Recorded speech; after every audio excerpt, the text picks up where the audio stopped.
Welcome to the Empire Files. I'm Abby Martin. In case you're not familiar with this case, please check the links in the description below for more information. Long story short, back in 2020, I was barred from speaking at Georgia Southern University because Georgia is one of dozens of states across the country with anti-BDS, or boycott, divestment, and sanctions against Israel, laws on the books. In order to speak there, I was asked to sign a loyalty oath to Israel, pledging to never support or advocate for the BDS movement. As a staunch advocate for Palestinian human rights, I refused to sign the contract. Instead, I filed a lawsuit to sue the state for violating my First Amendment rights, with the hope of getting the law overturned.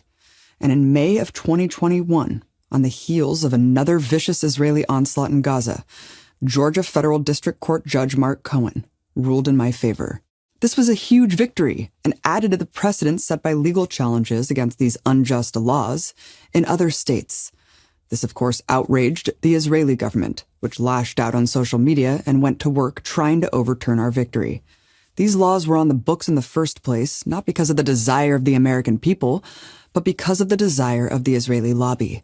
But once a judge deemed Georgia's law unconstitutional, Israeli officials openly worked with Georgia's politicians to request that the law be changed, not repealed.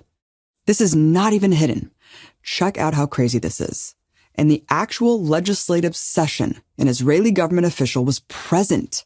The state legislature officials even admitted that this Israeli official was the one that asked them to change the law, and they complied in a shocking act of foreign subversion. I was completely taken aback by how openly Georgia's politicians were literally acting on behalf of a foreign power to restrict the constitutional rights of American citizens. So as promised, Israel and the Georgia legislature came back with an amended law to try to moot my case. On January 27th, they voted to amend the law I sued over so that only individuals and businesses with a contract for over $100,000 are required to sign the Israel loyalty oath. This anti-Palestinian pro-apartheid amendment was passed overwhelmingly with 146 yes votes and only 9 no votes, showing how strong the hold of the Israeli lobby is on our government. Shameful. Absolutely shameful. These politicians knew that a judge had already ruled that the law violates the very constitution they take an oath to protect, but they didn't care. That's how beholden these politicians are to money and power. They're frauds. But here's the thing. The law is still ruled unconstitutional. It is still unenforceable in the state of Georgia. No one will have to sign this pro-Israel pledge in order to work for the state for contracts under $100,000.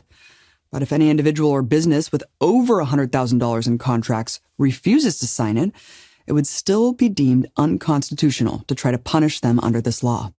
So, my legal precedent still holds. And the only thing this amendment accomplished was finding a way to keep the language on the books. Basically a propaganda victory, so Israel can erroneously claim they defeated my lawsuit. So what does this mean?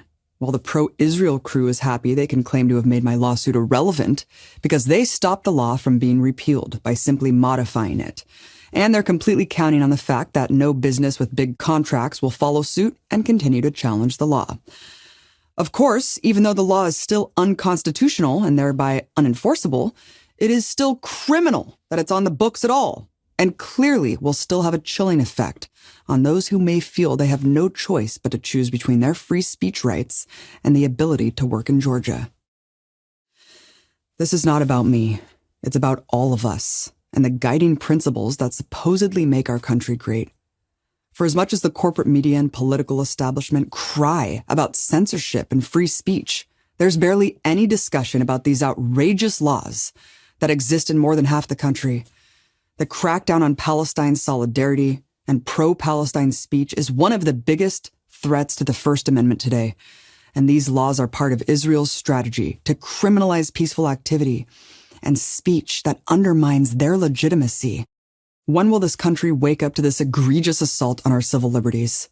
When will Americans become outraged that a foreign government is actually removing our constitutional rights? Amnesty International has become the latest mainstream human rights organization to deem Israel an apartheid state, which was another heavy blow to the Israeli propaganda machine. So let's keep pushing the momentum forward to support the boycott, divestment, sanctions movement. And that means making sure this law is completely struck from the books, not only in Georgia, but everywhere. I'm not giving up on overturning this law in Georgia, and I will be exploring the next legal steps to do so. Because no state or politician can hold back the tide of justice we know is coming for a free Palestine.